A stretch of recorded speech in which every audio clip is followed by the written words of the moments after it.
નમસ્કાર દોસ્તો, અમારી ચેનલની અંદર તમારું સ્વાગત છે. મિત્રો, માયરા સોયાના મોત પછી જય સોઢાના માણસોએ માયરા સોયાના ઘરે જઈ અને માયરા સોયાના મમ્મીને સમાધાનની વાત કરી હતી અને 50 લાખ રૂપિયાની લાલચ પણ આપી હતી સમાધાન કરવા માટે. સાંભળો પહેલા માયરા સોયાનું મમ્મીનું કોલ રેકોર્ડિંગ. શું કહે છે માયરા મને સોયાની હમણાં મમ્મી? વાત મળી કે સવારે તમારા ઘરે કોઈ આવ્યા હતા, કંઈક જયંતિ વાઘ અને બીજા કોઈ ભાઈ આવેલા સવારે તમારા ઘરે.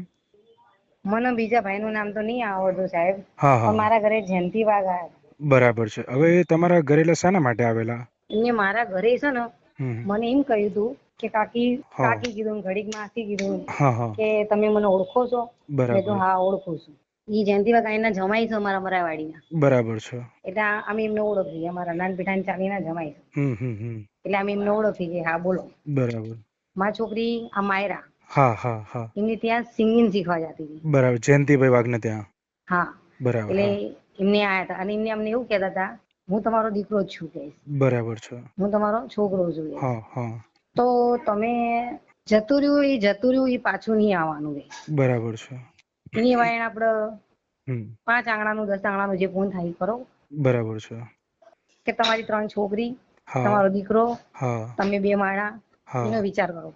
બરાબર છે. અત્યારે બધા બહુ માણસો આવશે, હા હા હા તમને આમ કે છે તેમ કે છે બધું કે છે, હમ પણ તમે વાયનો સમય જોવો. બરાબર છે.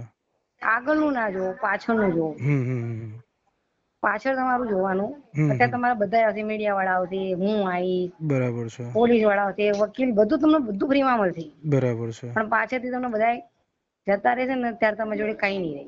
બરાબર છે. એની કરતા એકબીજા જોડે બેહીને ન્યાય લાવી દો.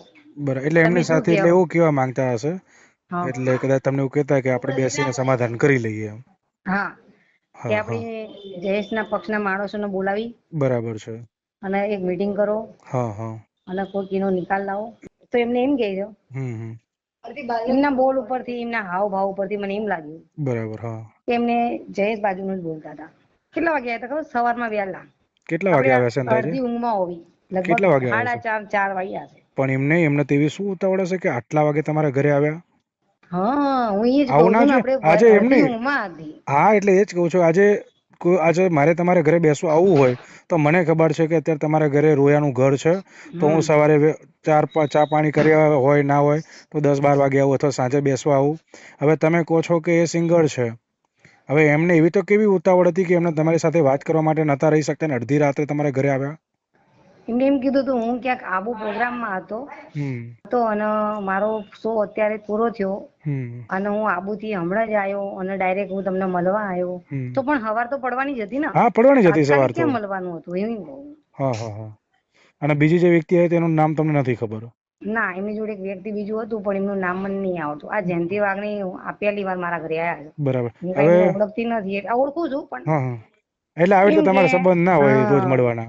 ઓળખતા હશે. બાકી મને તો એટલી ખબર કે આ જયંતિ વાઘ છે એટલી મને ખબર છે. બરાબર ક્યારેક છે. કોઈ દાડો મેં વાત બી નથી કરી ભાઈ આગળ. હવે તમને એમને પૈસાનું કેવું કોઈ પ્રલોભન આપ્યું હતું? ના, પૈસાનું તો નહીં, ખાલી એમ કીધું હતું કે જયેશ સોઢાના હમ માણસો જોડે આપણે મીટિંગ કરવી છે. બરાબર છે. કરવી હોય તો મને કહો, અને બરાબર. ના કરવી હોય તોય મને કહો. હમ અને તમારા દીકરીનું માન સન્માન કરવા માટે બી હું આવીશ. બરાબર છે. તમારા જે બી કાંઈ મારા જરૂર પડે હું તમને કરીશ. એટલે તો બે મિત્રો, તરફથી આ બોલતો. વિશે તમારું શું કહેવું છે કોમેન્ટ કરીને જરૂર બતાવજો. અને બીજી અપડેટ માટે તમે અમારી ચેનલને સબસ્ક્રાઈબ ના કરી હોય તો ચેનલને સબસ્ક્રાઈબ કરી લેજો, તાકી તમને આવી બીજી અપડેટ મળતી રહેશે.